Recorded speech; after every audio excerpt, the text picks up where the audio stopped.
Hi guys, welcome to our channel Patel sisters. నేను మీకు last వీడియోలో చెప్పినట్టు మా ఇంట్లోకేనైతే ఘటంకుండా తీసుకెళ్ళాము కదా. సో మేమైతే మార్నింగే లేచి అవన్నీ రెడీ చేసాము.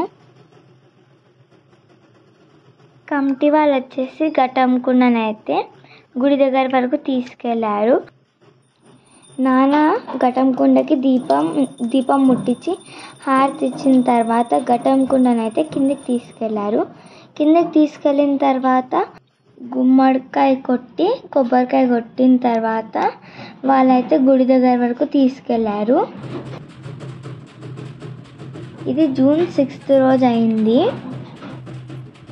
ఘటంకుండని అక్కడి వరకు తీసుకెళ్ళిన తర్వాత ఈ ఊళ్ళో పుట్టి పెరిగిన ఆడవాళ్ళందరితోనైతే బొడ్రాయి పైన నీళ్ళు పోయించారు.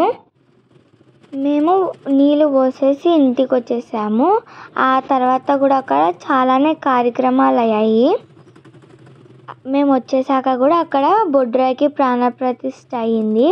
అయినాక జోగినీళ్ళు వచ్చారు, వాళ్ళకి అమ్మవారు అయితే వచ్చింది. ఇంకా ఆ తర్వాత అయితే గావు కూడా పట్టారు. చాలానే జనాలు ఉండే, అందుకని మేము అక్కడికి వెళ్ళలేదు.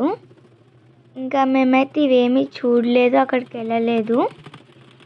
మధ్యాహ్నం కాగానే ఇంకా మేము కూడా అయితే వెళ్ళి అమ్మవారికి బియ్యం పోసేసి వచ్చాము. బియ్యం పోసేసి వచ్చాక లంచ్ చేసాము. లంచ్ చేసి ఇంకా మమ్మీ వాళ్ళు కూడా అయితే బియ్యం పోసుకున్నారు.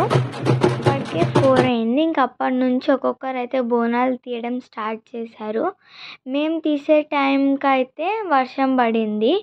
మా కాలనీలో ఉన్న అందరూ ఒకటేసారి తీసుకెళ్లారు బోనాలు అయితే. ఇలా అయితే మా ఇంటి దగ్గర బోనాలు కంప్లీట్ అయ్యాయి. Thank you for watching.